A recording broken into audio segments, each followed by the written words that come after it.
Good evening, everybody, and welcome. This is Rick Utzer here with AirgunWebTV. I hope you guys are having a great week so far.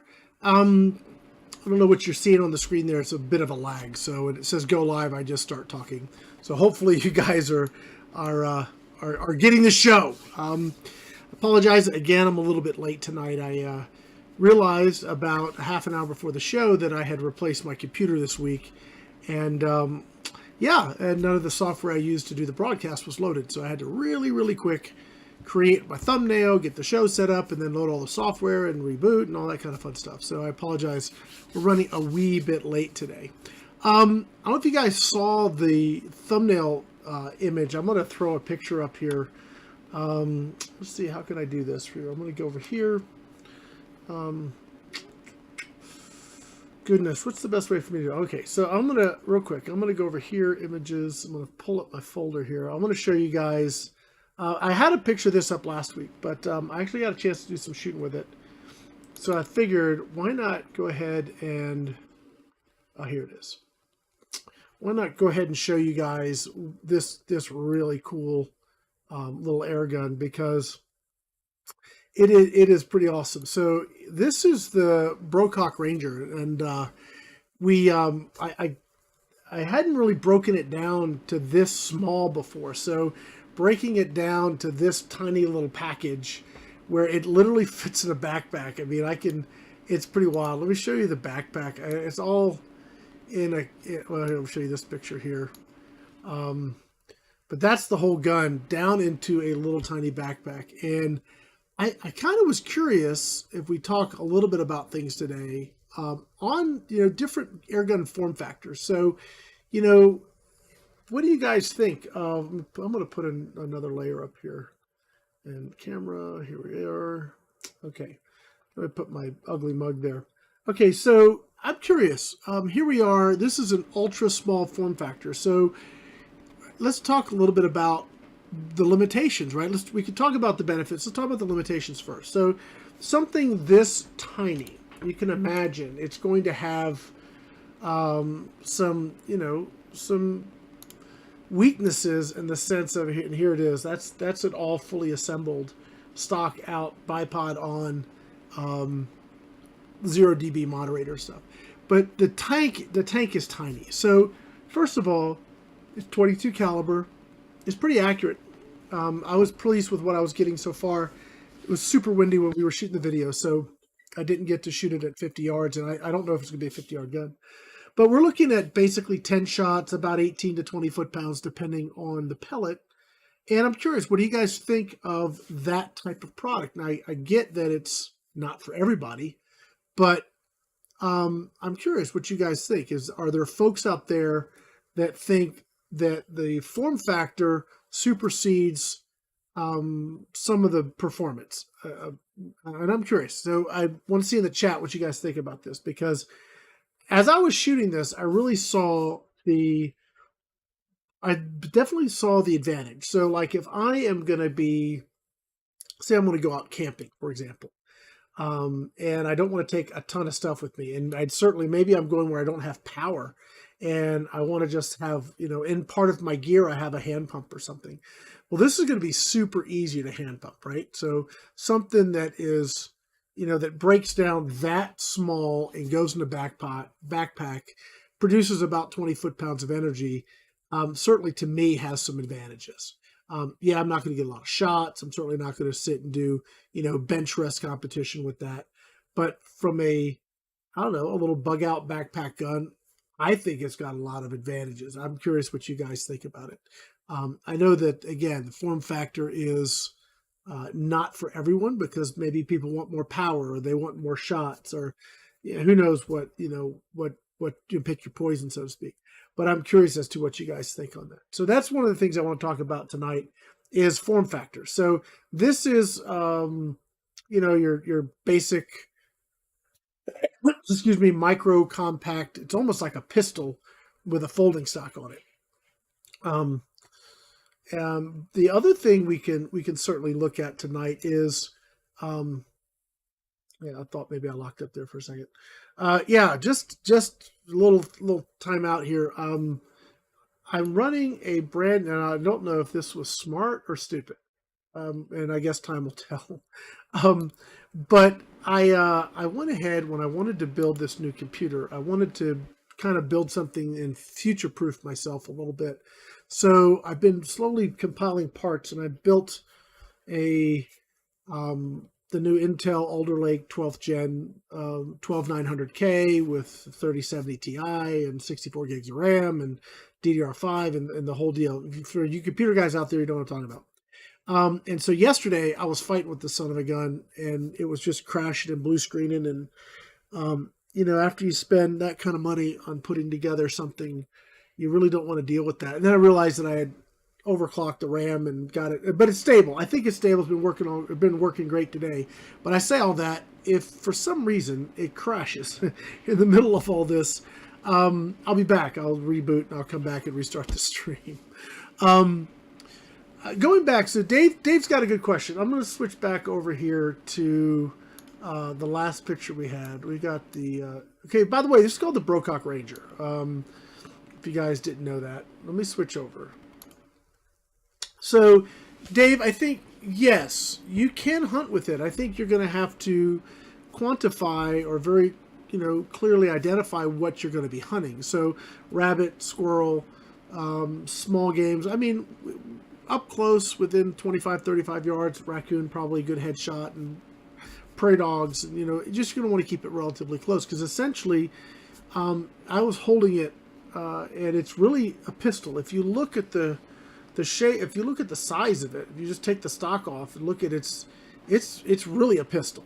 They've just put a folding stock on it and made it a microcarbine. So think pistol range, pistol power, and now you're looking at that 20 foot-pound. So can you hunt with it? Oh yeah, I would hunt. Like, I mean, and I don't know if Angie's up here with us yet, but I bet you if, you know, this would be right up Angie's alley because it's like lightweight, small, it's very well built. I mean, it's a Brocock, so it's expensive.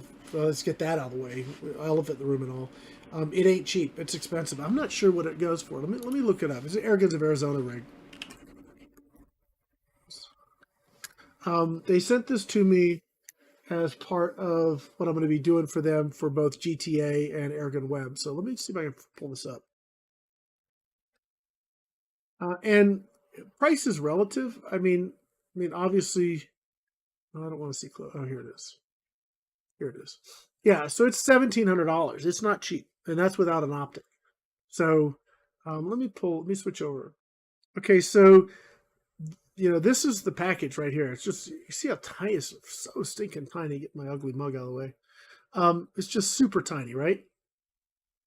But yeah, this is so far, I'm impressed with what I'm getting. I mean, I didn't expect it to be a 50-yard, 75-yard gun. I expected it to be an accurate, extremely well built, a higher class, higher end air gun, and all so far it's doing that very well. Excuse me. So we're going to be working with this over the next several months. So, you know, I'm pretty excited to really push this thing and see. I'll probably do some hunting with it. And I just got some gear. I want to make sure it works right first, but I just got some gear that should facilitate some through the scope stuff to make that a whole lot easier, so we can show you optics better, we can show you hunting footage better, and not need a second camera person, so I can go out and do a lot more of that myself. So I'm kind of excited about that. But I've been thinking about just keeping this just right in the I sleep in a camper, so on an RV, so I'm just right beside the bed, a little backpack. I've got something always ready to jump in the truck and go squirrel hunting, or, you know, ratting or whatever. It's just right there ready to go. So just super cool. I really like it. So I'm curious. I think that to some people, again, it's not regulated. I think some people are going to find things that they struggle with it on, but me personally, I really see where it fits a niche. So let's see. I'm just going to look at some of these comments. So G-Man likes the backpack. Does it even do 25? I don't think it's, yeah, it's just 177 and 22. So it is really a backpack gun, lower powered, you know, super backyard friendly. I was going to talk today about the 0dBs. A couple things on that front. Let me zip back over here. Excuse me. Angie's working on a video right now for GTA. So, and I mention this every week. If you're not subscribed to the GTA YouTube channel, please do. Links will be in the video description. You can go right to the channel. But her next video, I believe it's going to be dropping this weekend, will be on testing 3 different 0dBs on the Air Venturi Avenger. So if you guys have been wondering, what's the difference on the Avenger if you're going to take like a stock Avenger, put the Donnie FL adapter on it, and then try different suppressors. That's the video I had her do. So we're going to be looking at dB noise, like what's the noise difference. We're going to be looking at, is there a point of impact difference? Is there a velocity difference? So I think that's going to be a real accuracy difference. I think that's going to be a really cool video. So expect that to drop this weekend. I've got a video that I'm going to probably work on tonight and tomorrow. I've got a video with the gunner, the Benjamin Gunner. I don't know if I'm pronouncing that right, with the 0dBs, with and without it. And it's a pretty respectable drop in noise level. I was very impressed with how well it did. So I got a video on that too. And all I did was just test the noise difference. I didn't get onto, range and accuracy and all that stuff. But I just tested noise to see what that was. And I just found out I'm going to be able to keep the gunner a little bit longer and do some articles for Airgun Depot with it. So I've actually got something in the works to see if we can get some more power out of the gunner. So stay tuned for that. That'll be on AirgunWeb. And I may throw some stuff over on Gateway Airguns for that too. So let's see some more comments here. I'm going to talk to Dave. Yes, you can hunt with it. Let's see. Heath, I'm glad you like the backpack guns. Are just great. I like them. It's like a Woods Walker, but obviously, when you're looking at that kind of a price tag, I mean, it better be freaking awesome. And I can tell you the gun is very, very nice and very well made. It's a higher end gun for sure. And know that it's not for everybody, but if you like that level, that build quality, that, that sort of, you like Brocock, then you're going to like this gun a lot. Let's see. All right. Josh was asking a good question on this particular, and I want to get to the, AirArms too. We'll get to that here in a minute. Let me sit back over here. Joshua was asking the question about how many shots you get. Well, you get 1 mag. So it's 11 shot mag in 22, and you get a good 11 shots, and then you'll start seeing your point of impact change. Again, it's not regulated. So tiny little air cylinder. I mean, just tiny little air cylinder. But it's very consistent within that, and it's got a kind of a really nice valve in it. You can hear the hammer is a free-floating hammer, so it's the hammer is not engaged to the valve at rest. You can hear it throw in the hammer at the valve. So it's got a free fly hammer or whatever they call it. So it's got some pretty cool stuff going on with it. Really nice trigger. But I'm gonna have this for a while. So I got a video coming out of this gun soon. I don't know if it'll be next week. It might be next week. I'm not quite sure when I will have the video for this one. I got a video coming out on this gun on AirgunWeb, and I will be doing a grip review for it where we get more nitty gritty and talk about the power adjuster and all that kind of stuff. So, but I'm going to have this for a while. I don't know how long, but I may have this for a year. I don't know. So we'll be doing a lot of work with this gun. Let's see. Yeah, so I think this would be really nice in 177. And I'm wondering if I'd get a few more shots or whatever. Personally, I'm a 22 guy. But something like this, I think in 177 would be really, especially if you're going to just be taking small game, I think that would be very cool. So, so Heath is sort of in the same ballpark I'm at. I mean, I do care about power a little bit, but it's not what drives me. What drives me is build quality and accuracy. Probably, and because I think they need to go together. I've had some really accurate guns that weren't built very well, and they're accurate at first, but build quality is going to also, usually, not all the time, but is also going to equate to durability. So If you have a poorly built gun, even though it may be accurate to start, it may not stay accurate. So build quality and accuracy are going to be the most important thing to me. I'll give up 510 FPS, or excuse me, foot-pounds of energy, FPE, depending on caliber and whatever. I'm talking in generalities here. But I'll give up a little of that to keep quality and accuracy on task. So George, he's mentioned the AEA guns. And I'll say this again and again and again. I have talked to AEA. I've offered to review their stuff. They just got to send it. It's really simple. If they send it, I'll do it. It's not hard. We're not talking rocket science here. Other companies are pleased to send me stuff, and you see I review it. I talk about it. I get it up here on the show. I shoot it at the range. I do range time videos. We do reviews. We'll get it into the GRiP review program circuit. All of that stuff, I'm happy to do it. But I'm not going to buy it to do it. Okay? They need to send it to me. And I'm happy to do that work for them. All right, so let's see. We got some other things here.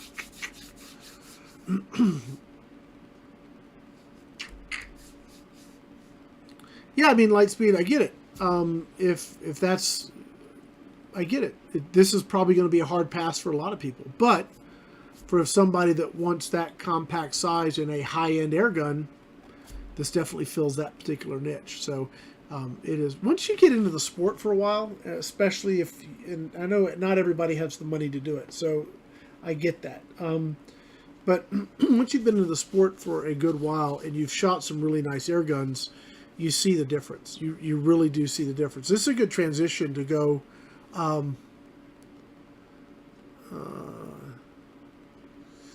G-Man, let me real quick here. Good question on the stock. You know, it's extremely sturdy. When it locks in, it's locked in. And that is hard to do on these little joints. I know you guys aren't seeing it. On these joints here. That is, to get that where it's tight like a fixed stock and it feels very solid, that's hard to do. This does that very well. When you are locked in, you're locked in, and it is very, very nice. It's one of the things that sets it apart, really. And this, just look at a couple other questions here. How long is it when it's folded up? I don't know. It's tiny, right? So I have it here in the studio, but if I take it out and handle it on camera, YouTube will shut the stream down. You know how they are.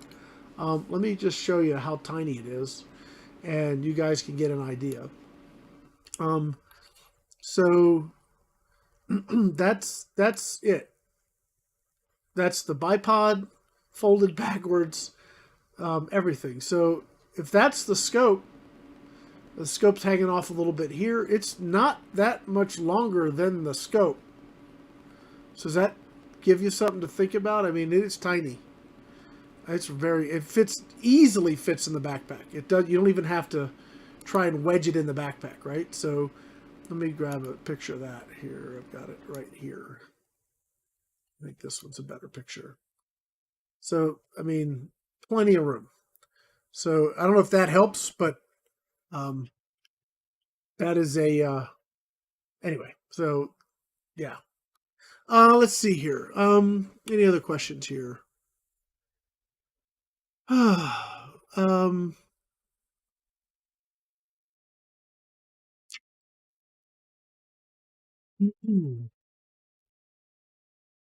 AGT Vulcan, that's another gun I don't have any experience with. And look, if you guys, here's what's happened in the past.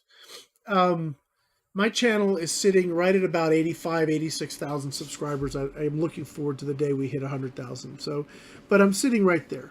I work with folks all over the world. If there's a particular manufacturer that you like, you can simply email them and say, hey, you should have Rick look at your stuff. Have them contact me. I'd be pleased to work with anybody that would like me to work with them. All I gotta do is reach out, and we'll work out a way for us to get some work done. So if there's a particular gun or particular product, just let them know, and I'd be pleased to talk to them. So it's pretty easy there. Let's see.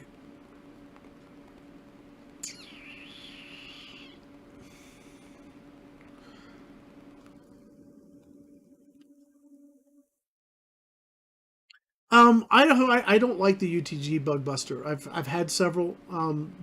When you take, it's just my personal preference. I know people love them, and the reality, I haven't seen one in many years. But the last time I had one, whenever you take an optic and you squish it, you make the light have to bend more sharply, which degrades the quality of the sight picture. And so I'm not a particular fan. Now the one compact scope I do like, but it's not nearly as compact as the bug buster, is the and I was going to put that on. I've got the Benjamin. It came in. I think I told you guys last week. I have the new Benjamin Bulldog 457 in. I'm going to put the Air Max 30 compact on that gun and use that for that review. And hopefully this new thing that'll let me shoot through the scope or film through the scope is going to work well on that particular gun. That'll be awesome. But personally, I'm not a fan of the bug busters, and they're just, when you squish it, it's milky and murky to me, and my eyes don't like it. Maybe if I didn't have these big Coke, I'm probably legally blind without my glasses. So if I had better eyesight, maybe it wouldn't affect me so much, because I'm looking through these nasty things than through a scope. So if you've got good eyesight, maybe the bug buster's fine. But for me, I need the clearer, the better the glass, the better it is for me to shoot it. Yeah, G-Man, it's short. And what I'll do is when I do my next video, I'll measure it, and I hadn't really folded it up to put it in the backpack until after my video, so it was something that was an afterthought. But anyway, I'll measure it. We'll get all that data too. Let's see.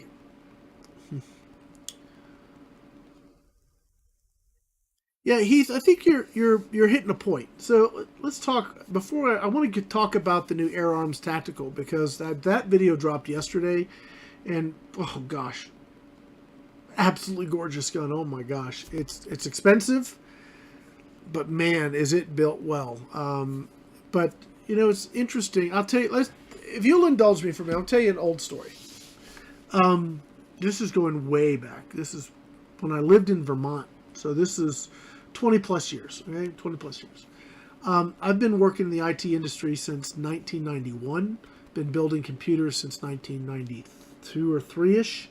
I was building custom computers for my dad's computer business. So I've been doing that work for a long time. I remember I had a van that broke down. I had to replace the transmission, and I was really upset about having to spend $600 on a new transmission for my van. Just really upset about it. But for some reason, I had no problems spending $400 on a CPU that was this big. And I say that because we all have things that we don't mind spending money on. Some people, it may be a meal. I've seen people drop a lot of money on an expensive meal, or maybe it's your car stereo, or maybe it's your RC airplane, or maybe it's you like to race go-karts, or, you know, there's certain things that everybody has that thing they don't. I have a friend of mine who loves to buy fabric, and she'll buy the most expensive fabric because that's her thing. That's what she likes. And if air guns are your thing and you have the money to do it, really, and I don't mean to say this from an elitist perspective, so please don't hear me wrong, but $2,000 on an air gun is completely justifiable if you have the money and that's your thing. In the same way of, you know, me spending $400 on a little computer chip to go 10% faster than I already was perfectly justifiable to me at the time. But I was upset about buying this huge piece of equipment, or this huge, transmission to put in my truck. That seemed to be too expensive, but the little computer chip seemed perfectly fine to me. So we all have things that are, in our own mind, worth the money. If air guns are that for you, great. If they're not, great. But realize that if it is for somebody, that it just is for them, you know. In the same way you would want people to respect your, what you think is important. You know, have grace for others that think air guns are important. So just a thought. Let's see.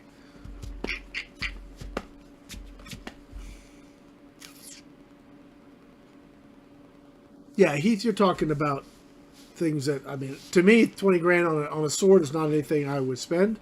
But if that's your thing and you got the money, then what's it to me, man? Go for it. Oh, Eddie. So I actually use that compressor on the video because it's a perfect little companion compressor for this little brocock. So Eddie's talking about the little compressor. I don't know if I have a picture of that handy, but that's all right. That little battery compressor, I use that thing all the time. I put a little vibration hour meter on it, and I'm probably up to 5 or 6 hours now on that thing. I'm not quite sure. It's in that range. The thing has worked great. I'm glad it's working well for you. So that is very, very cool. You know, Idaho, an AR-15 at $800. Yeah, or you can buy a SIG AR for $2,900. It's the same. It's the same conversation. I could, well, I don't know if you could today, but I could build an AR for $500 a couple years ago. Doesn't mean I want to shoot that one every day. It may be perfectly effective for what I may want a $500 AR for, but I've also got a Colt H-Bar, national match rifle, which ain't $500. So all of these things have a place for a particular person's need. Gosh, some of the SIG, I would really love a SIG MCX or, one of the really nice ARs. But they're out of my budget, at least for a firearm, because after I buy it, I got to buy all the ammo. But I'm not a firearms guy as much anymore. But yeah, you can buy an $800 AR. You can also buy a $7,000 AR or $10,000 AR if you want to go crazy. I'm guessing, because I'm sure they're out there. But if that's what somebody wants to do, more power to them. Hey, man, that's awesome. Go for it. Let's see.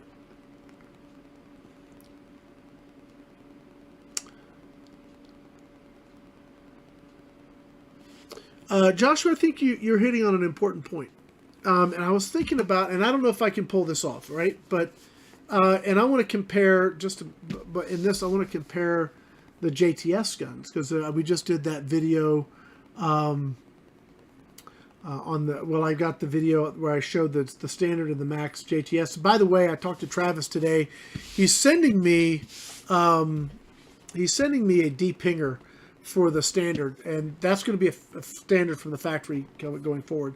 So I'm going to put the depinger in mine and then do another video so you guys can hear the difference. So I'm looking forward to doing that. But the build quality of the JTS rifles, we're looking at the same price point of that in, say, an Avenger. And somebody in one of the comments said, just buy an Avenger, it's proven. Okay, what I would like to do, and maybe this is something Haji could do. If you guys could reach out, this would be perfect for Haji. Take it apart and get past the plastic and look at the materials that they use to build the gun. Because looking at the build materials on the JTS, they seem very high-end. I mean, for the money, I don't know how they do it. Frankly, I don't know how they're...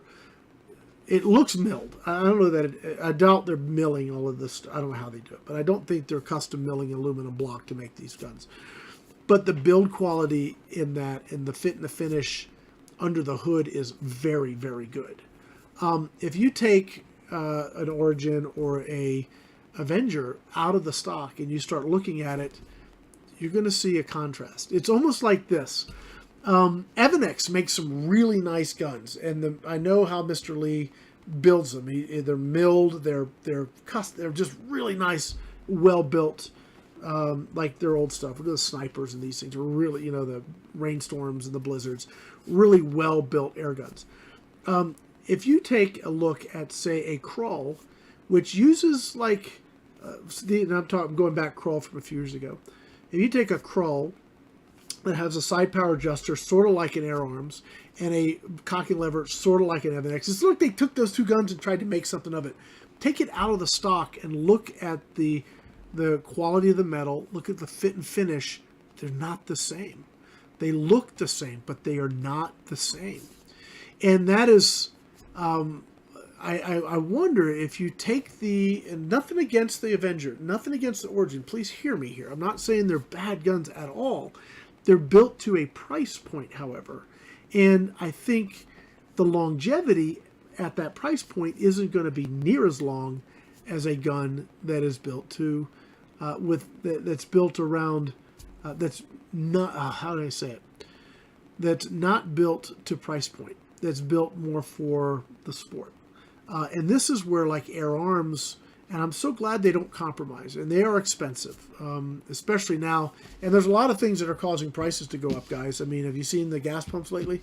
You know, shipping, freight,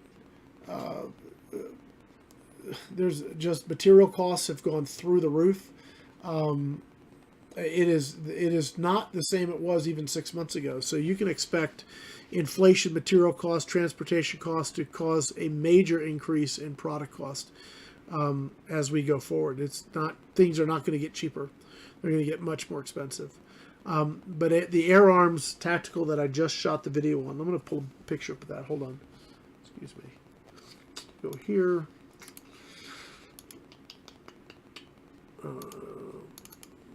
All right, so I'm going to shift gears now because this is the FIREARMS tactical. I'll put my picture in a different spot. There, out of the way. There it is. And this is another. This is another chassis gun, AR gun, whatever you want to call it. This is and Heath picked up on it in his comments on the video I posted, and I actually got a text from Claire at FIREARMS saying thank you for mentioning the build quality, because that was something that they really focused on. Now, you guys, if you ever get the chance to meet Claire, who runs FIREARMS, as president, owner, I don't know the company dynamic there, but you talk about a perfectionist. Oh my gosh. Why does it take them so long to bring something new to market? Because she will not bring it to market if it's not 100% right. Which, kudos. I'm glad she'd rather bring something to market that's going to work than something that we are their beta testers or alpha testers, like some other companies that we know, Evanex, can be bad that way. Sorry, Mr. Lee. It's just sometimes you release stuff isn't quite ready yet. But this gun is awesome. The fit and finish, the build quality of the materials, just the way it's so unbelievably solid. Just everything they did, they used, they could have done cheap components. Like they could have done, let's see, they could have done like cheap Chinese accessories. They could have done cheap plastic stock. If you go back in the day, we're going to rewind a little bit. And I have one. I should pull it out. I think I will get it out because I want to do an AR style airgun sort of comparison series. I have an Armada, which was one of the first sort of mainstream guns that went this way. And they had two versions. They had the Magpul, which was a couple $100 more, and then they had the generic Crossman or Benjamin version. And the quality of the components was obviously dramatically different. She's using all Magpul accessories here. Magpul grip, Magpul stock, Magpul foregrip. And she went with the M-LOK rail, so you can accessorize the bajoogers out of this thing.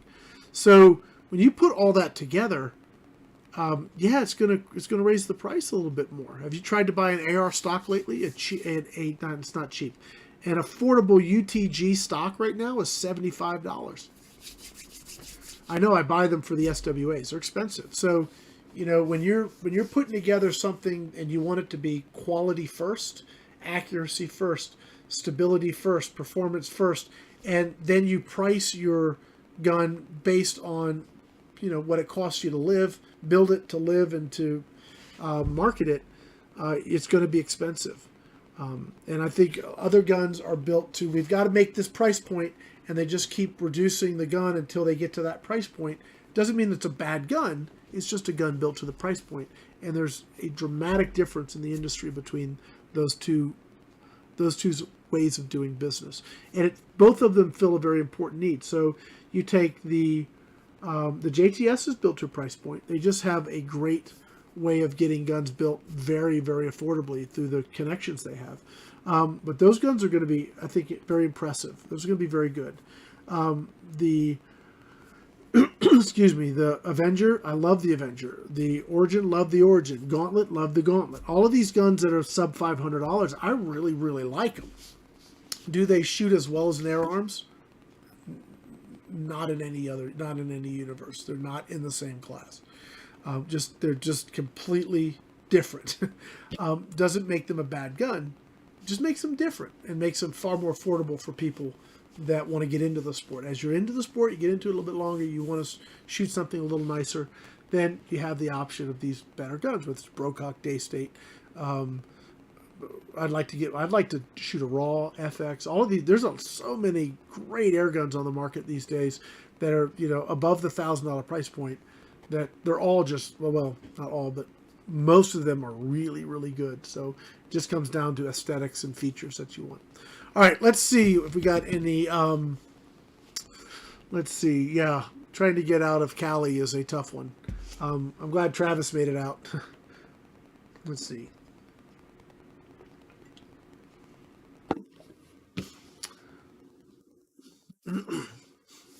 David, yeah, I mean, David, you're really hitting the point, right? So David said, I spent $2,000 on material for my business today. It made me sick, but I'd spend that on an air gun without batting an eyelash. Like, I get it. I wish I went through a bit of a learning curve here over this last year. I transitioned, again, not air gun guys, so forgive me if I tech out for just a moment. This is another hat I wear. I transitioned from Mac to PC this last year. And now I have a project that just hit my computer business that I have to transition at least part of it back to Mac again anyway. But that learning curve has been very, very, very expensive. I don't even want to talk about how much I've spent on the learning curve of processors, motherboards, memory, all manner of things. And for me to, like, I have a laptop here I'm getting ready to sell because I found out I bought it, thought it was going to be the bee's knees, and then turned out it's not going to work for me. So I have a lot of those things, and I don't mind spending for my business what I need. So if that's a $2,000 part or $2,000 tool, I'll spend it. I've been very blessed to be able to do that. Transitioning to air guns, back to air guns now. On the 0dB front, let's see if we have any questions here. Yeah, I mean, Heath, you're on it. I'm so, yeah, I am so tickled with the quality of that FIREARMS gun. Oh my gosh, I need to send flowers to Claire or something. So, anyway, the 0dB, we've talked about that a few weeks now. There's a couple things I want to talk about on that front. One, from the perspective of just a moderator, it's a great moderator. If you're and look, Donnie makes good moderators. Neil Clegg makes good moderators. TKO22 makes good. There's a lot of people making really good moderators. Okay, so I don't know which one's better. It would be a great test for us to do on GTA is have a bunch of different ones. A bunch of manufacturers send us samples, and we just put it on like the Avenger and see which one reduces the rapport the best. That would be a cool video. I think that would be fun to do, and I'm pretty sure we could probably make something like that happen over the course of time here. But anyway, on the other side of it, if let's say you're a retailer, let's say you're a group or a company, you have a retail shop or an online shop, and you want to sell moderators, you can get hooked up with Precision Airgun Distribution. And I wonder if they gotta have a website up here.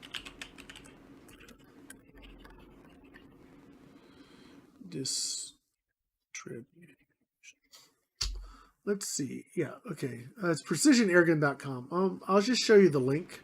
So if you're a retailer and you want to sell, I guess I'll put my picture up here, and you want to sell airgun products, you can get set up as a dealer, and you can sell 0dB, and you can. This is the Airguns of Arizona's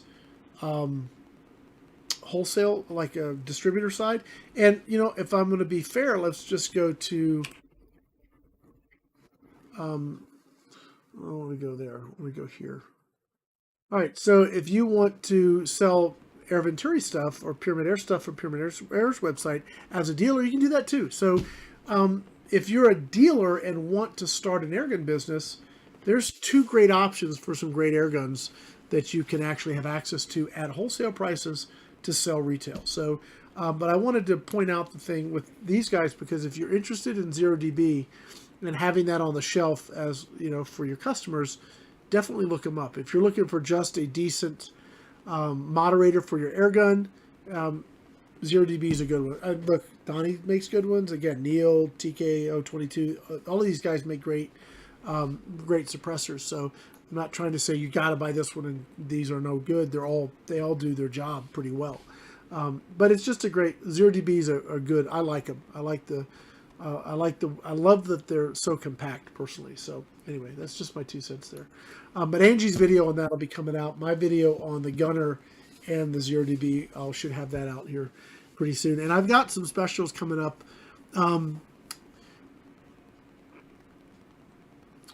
Question, and I guess I'm going to throw this out to Dave.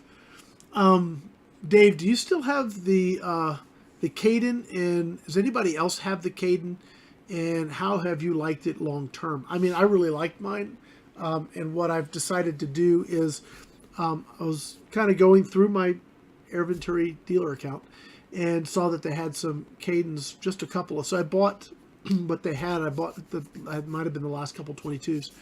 But I'm going to be putting a couple packages together at Airgun Pro Shop where we'll have the Caden, we'll have a Hawk Scope, we'll have a 0dB moderator, we'll have a tin of pellets, and I'll set it up, sight it in for 50 yards, and ship it off in a hard shell case. So we're going to be doing several special packages that way as we roll into springtime. I've actually got a couple Beam & Commanders I'm going to be doing that with some lower end optics.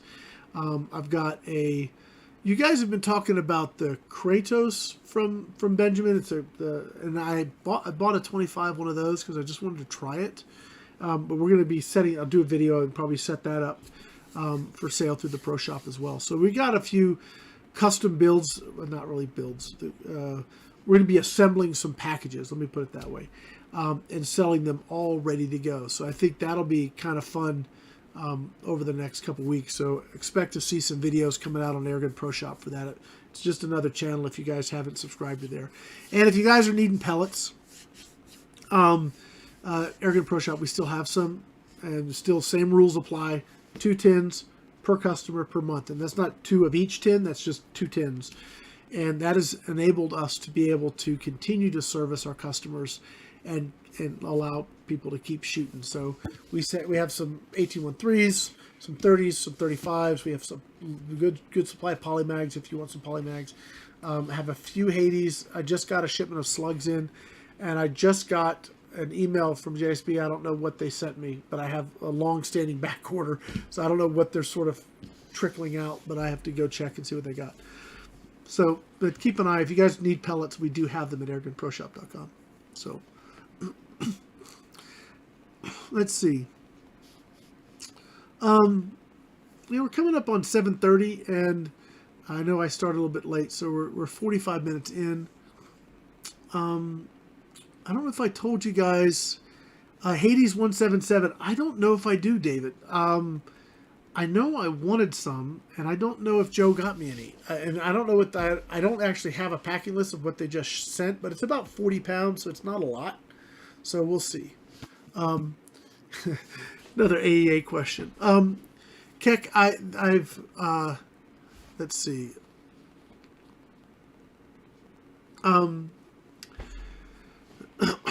The AEA guns. I've shot one, the AEA Challenger. Brian, thank you for letting me play with that. I've still got it, and I'm still going to do some more work with it, because after I did the video, Brian said, you didn't fill it enough, so I got to go back and shoot it some more.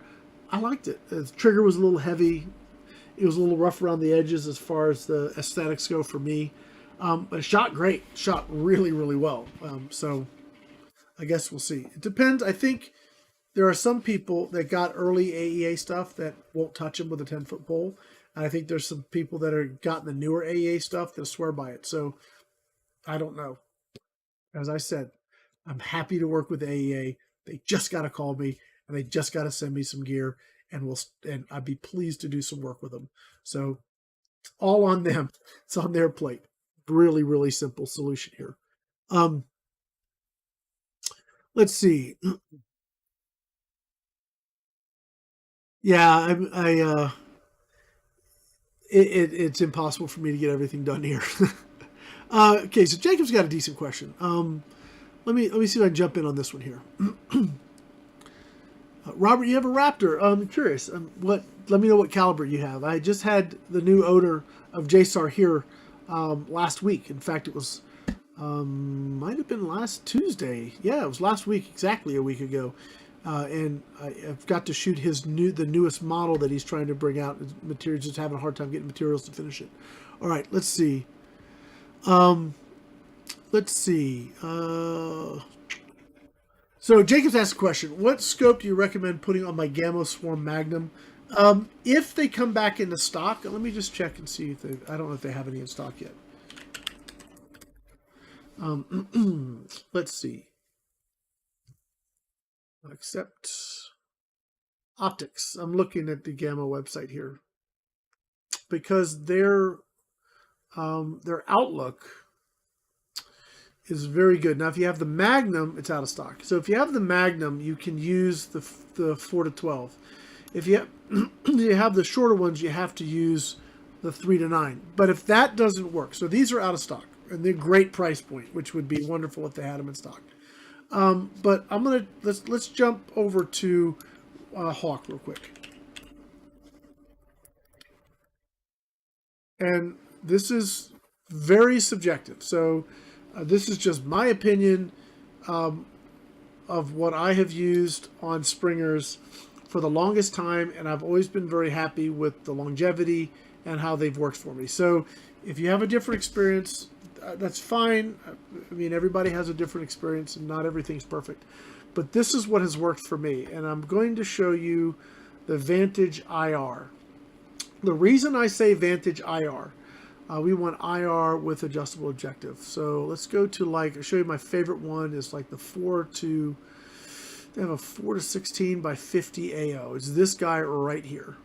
Okay. This is what I normally run on a Springer. And this may be too long for some guns, so they have different ones. But this, and this is MSRP. So if we look this up at Pyramid Air on Airgun Pro Shop, it'd be a little less.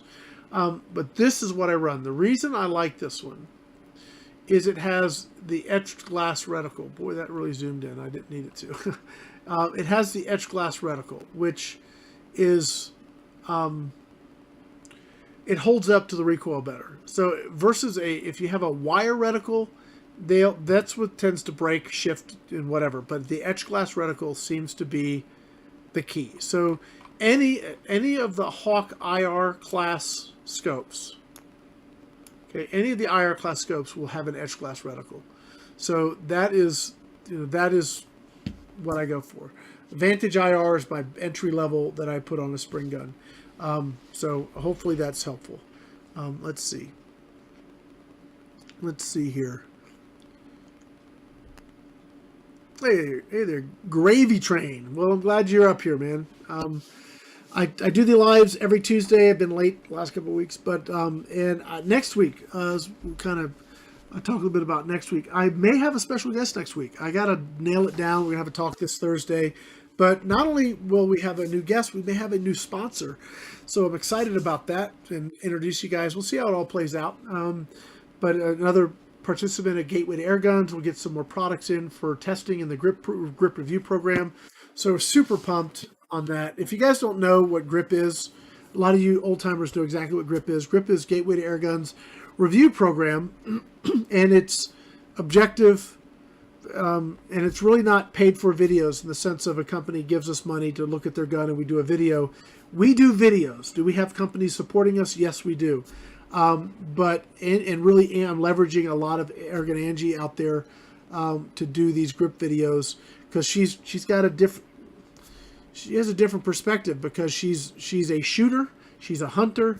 In fact, I was texting with her earlier today and she was out hunting. So she's got a really good perspective on these things from a just raw user's perspective. And so I think that that's kind of cool. So we're going to have at least a video a week, if not more, on the GRiP program. And we're getting some really great sponsors that are sending us product for us to have just so that we always have something cool to show you guys over there. So if you haven't joined the Gateway to Airguns YouTube page, please do. Links in the video description. So let's see. Let's see. Yeah, so they are available on Optics Planet. So if you look at the, thank you for saying that, G-Man. I hadn't thought about looking over there, but I do know that they are a major buyer of those.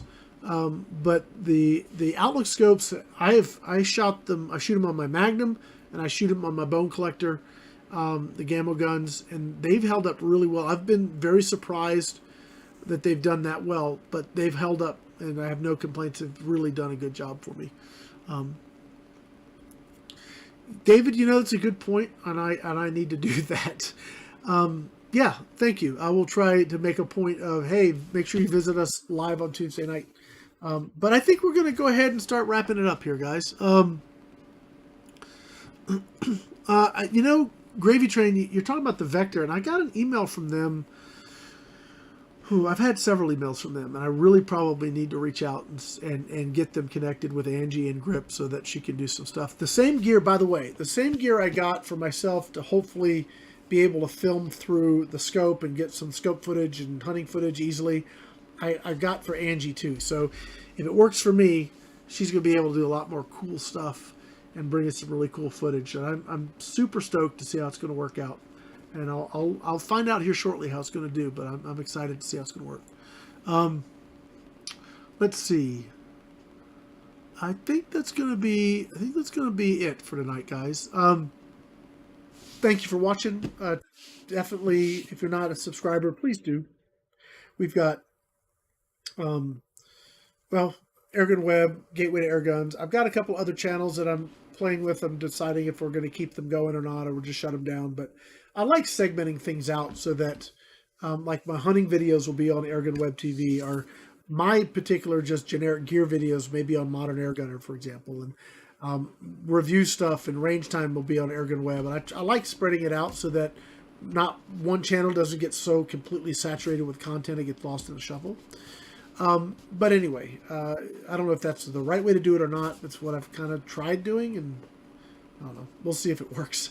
But the other channel I'm really putting energy and effort in is the Gateway to Airguns channel. And so you guys, please, I ask you, please go join that. We had to start over, which really sucked. And I've got to go institute some takedown requests on the other videos from the old channel, because they really shouldn't be there anymore. And that's going to be several hours of work. But our new channel is up, and we're publishing everything there. And of course, if you haven't joined Gateway to Airguns, please do. It's www.gatewaytoairguns.org. And I hope you guys will go there and join the community. And am I still on this page? Join the Airgun community there and just have a good time, chat with other airgunners. One other thing I just remembered, Airgun Expo. I'm working on getting a couple key sponsors in place so that we can move forward with that. But we're looking to have Airgun Expo, I probably mentioned this last week, May 16th to the 19th, excuse me. So May 16th to the 19th with a GTA Fun Shoot the 20th and 21st. So if you're a GTA member or not a GTA member and you want to come out and shoot some great air guns, because we'll have everything left over from the expo, which is awesome. Hopefully Brian will be able to come out, we'll get the range pushed back and get the banks raised, and all that kind of good stuff will happen. And won't be able to upgrade the facilities this year, but I'm hoping next year we'll have a slab and a shooting building in place to make it more permanent and just better. So we're going to be upgrading the facilities going forward. It's going to be a lot of fun. And if you guys want to come out and hang out with us, this year doors will be open. Last year we had to keep it somewhat closed up because of COVID, but this year doors will be open. Speaking of COVID, if you haven't looked at the Sick of COVID contest at Pyramid Air, I need to mention that real quick here. I got my targets in. I got a video in mind. I hope you guys like it. But we'll go quick over here to Pyramid Air, and right there, the Sick of COVID challenge. I hate these pop-ups. Yeah, so if you want to do this, they've got like giveaways and all kinds of cool stuff they're going to be doing here. But but you get your targets. You do like got a ton of entries, right? So they're gonna be doing some cool stuff with this. You pay for shipping on the targets, but you could win a $3,000 shopping spree. That would be awesome. Even a $1,500 shopping spree would be awesome, and heck, a $500 shopping spree would still be awesome. So if you haven't done this, go to pyramidair.com, get your targets, and then submit your entry. So there's still 30 days, a lot of time left to get your entry in. So definitely go do that. All right, that is going to wrap it up, guys. Thank you for coming out and hanging out with me for another hour, or just about an hour, of airgun stuff, and hopefully it wasn't too boring for you guys. Hopefully you got something out of it, and I hope to see you guys next week. If you guys know anybody at AEA, you guys keep saying I need to look at their stuff, well, tell them. Rick's willing to look at it. Get off the stick, make a phone call. Let's get something going. That's it. See you guys. Have a great rest of your week.